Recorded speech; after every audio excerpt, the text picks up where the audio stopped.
भाई अपने शहर हिसार के एक बेटी रीना भट्टी ने हिसार शहर का ही नहीं बल्कि पूरे भारत का नाम रोशन कर दिया है। क्यों? क्योंकि उन्होंने किया है सबसे बड़ी चोटी माउंट एल्ब्रुस को फतेह। जी हाँ, फिलहाल की अगर बात करें तो मौजूद है ओम मोबाइल में, जहां पर हमारे साथ रीना खुद मौजूद है। चलिए इनसे भी जान लेते हैं। सबसे पहले हमारी पूरी टीम की तरफ से आपको बहुत बहुत शुभकामनाएं। Thank you. कितना टाइम आपको लगा एल्ब्रुस को फतेह करने में? 5 दिन का हमारा पूरा एक्सपीडिशन था और 24 घंटे के अंदर मुझे माउंट एल्ब्रस ईस्ट और माउंट वेस्ट को कवर करना था, जो मैंने किया। इसी चोटी को आपने क्यों चूज किया? क्योंकि ये एक्सपीडिशन ऐसा था जो 15 अगस्त को हो सकता था। तो जब पूरा देश आज़ादी का महोत्सव मना रहा है तो मैं उस अपॉर्चुनिटी को खो नहीं सकती थी। तो मैं भी चाहती थी कि दूसरे देश में अपने देश का झंडा लहरा पाऊँ। तो इस टाइम मुझे ये टाइम से आप तैयारी कर रहे हैं? पिछले 3 साल से मैं तैयारी कर रही हूँ, क्योंकि मेरा जो नेक्स्ट टारगेट है वो माउंट एवरेस्ट को फतेह करना है नेक्स्ट ईयर। अगर मैं स्पोर्ट्स की बात करूं तो जैसे कि बहुत सारे और भी स्पोर्ट्स होते हैं, तो आपने इसी को क्यों चुना, माउंटेनिंग को क्यों चुना? माउंटेनिंग ऐसा नहीं है कि हर स्पोर्ट्स का अपना एक रुतबा होता है। तो स्टार्टिंग में मैंने ट्रैकिंग किया था, तो मैंने माउंटेनिंग को आगे लेके आया और बेसिकली मुझे डिफ़िकल्ट चीज़ें करने का शौक था। तो ये एक ऐसा डिफ़िकल्ट एडवेंचर फील्ड है जहाँ पे आप अपने आप को परफॉर्म कर सकते हो, अपने आप को प्रूव कर सकते हो। और मुझे वही प्रूव करना था कि लड़कियाँ भी लड़कों से कम नहीं होती और वो कुछ भी कर सकती है। अपना आइडल किसको मानते हैं?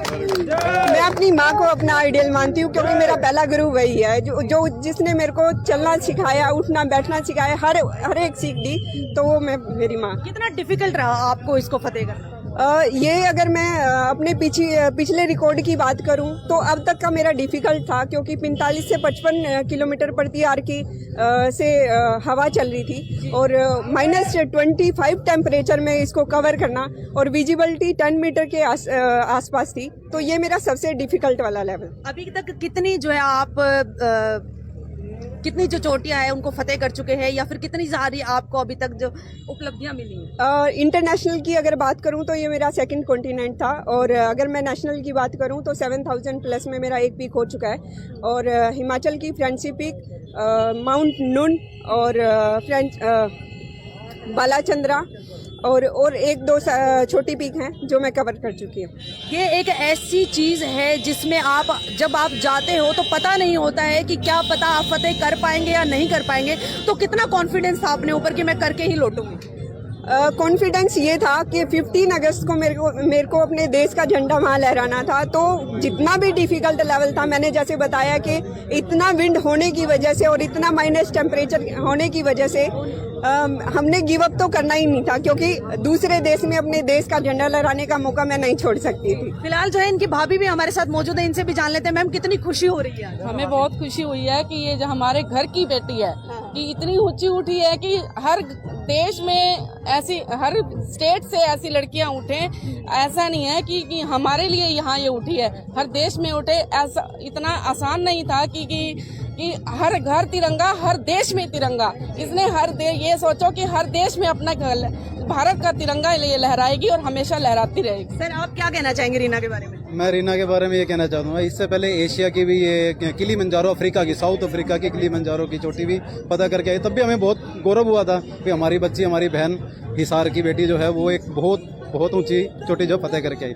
और जब 15 अगस्त को जब मैंने सुबह इनकी फोटो देखी, जब झंडा लहराते हुए, तो पूरे देश के साथ मुझे भी इतना गौरव हुआ भी मेरी बहन जो है आज ये काम करके आई है, जिसने मतलब अपने देश का नाम रोशन किया है पूरे वर्ल्ड के अंदर। रीना, मैं आपसे जानना चाहूंगी कि अगर आपकी एज की मैं बात करूं तो इस एज में लड़कियां ज्यादातर जो है सोशल मीडिया के ऊपर अपना टाइम जो है वेस्ट ही कर रही हैं, लेकिन आप जो है अपने एम को लेकर के इतनी ज्यादा सटीक है कि आपने एक डेट फिक्स की और उसी डेट पे अपना झंडा जो है फतेह किया वहां पर।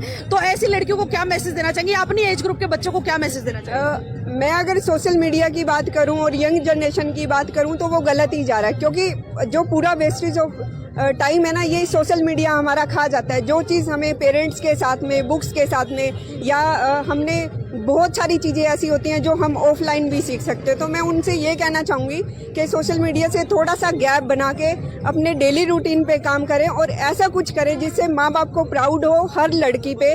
जो ये लड़के लड़कियों का जो रेशियो है ना, एटलीस्ट वो मेंटेन हो कि पेरेंट्स भी सोचे ना जब लड़कियां बाहर जाती हैं तो वो मतलब वो सोचे कि हमारे जैसे बेटा बाहर निकलता है और माँ बाप सोचते हैं कि कुछ करके आएगा, तो ऐसी ही सोच मैं रखती हूँ कि माँ बाप लड़कियों के प्रति भी ऐसी सोच रखें तो ऐसा ही कुछ करें।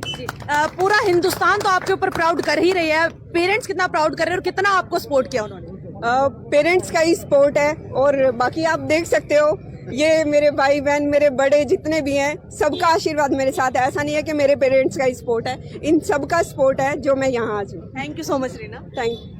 भाई आप सबको पता है जैसे कि इस बार की अगर बात करें तो हमने अपना 75वां आजादी का अमृत महोत्सव मनाया था, लेकिन वो खुशी तो एक थी हर एक भारतवासी में अलग से दिखाई दे रही थी, लेकिन सबसे बड़ी जो खुशी इस बार सभी भारतीयों को मिली थी वो थी अपने शहर हिसार की बेटी रीना भट्टी, जिन्होंने यूरोप की सबसे बड़ी चोटी माउंट एल्ब्रूस को फतेह किया था, वो भी 15 अगस्त के दिन, जिस दिन हर घर तिरंगा लहरा रहा था। उस दिन यूरोप के अंदर भी अपना जो है तिरंगा लहरा रहा था, तो ये वाकई में एक प्राउड मोमेंट था सभी भारतीयों के लिए। तो फिलहाल जो है आज जो रीना है वो हिसार शहर में अपने जो सिटी में होम टाउन में वो पहुंच चुकी है और देख सकते हो जगह जगह पर किस तरह से जो है उनका स्वागत किया जा रहा है। अभी ओम मोबाइल गैलरी में भी यहाँ पर उनका बहुत ही भव्य स्वागत किया गया था। यहाँ से अब बस स्टैंड होते हुए वो अपने घर जा रही है मील गेट पे। फिलहाल मैम आप क्या कहना चाहेंगे इस बारे में? मैं ये कह रही हूँ रीना ने प्रूव कर दिया है हमारी छोरियां छोरा तक कम नहीं है,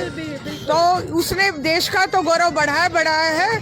जो नारी समाज है उसकी भी प्रगति की तरफ बताया है कि वे लड़कियां भी सब कुछ कर सकती हैं। बिल्कुल, ये बात मैम ने बिल्कुल सही कही। भाई हमारी छोरी कोई छोरे से कम थोड़े है और इसका सबूत है, आप देख सकते हो अभी हमारे बीच में थी रीना भट्टी जो यहाँ से अब जा रहे हैं बस स्टैंड की तरफ। तो भाई आप लोगों का क्या कहना है इस बारे में कमेंट बॉक्स में अपनी राय जरूर रखते रहिएगा और वीडियो को साथ के साथ शेयर करते रहिए, ताकि इस तरह का जो जज्बा लेकर जितने भी बच्चे हैं जो आगे बढ़ना चाहते हैं उनको और ज्यादा मोटिवेशन मिले, वो और ज्यादा प्रोत्साहित हो। मैं सोनिया किसी और खास अपडेट के साथ आप सबके सामने फिर से हाजिर होती हूँ। नमस्कार।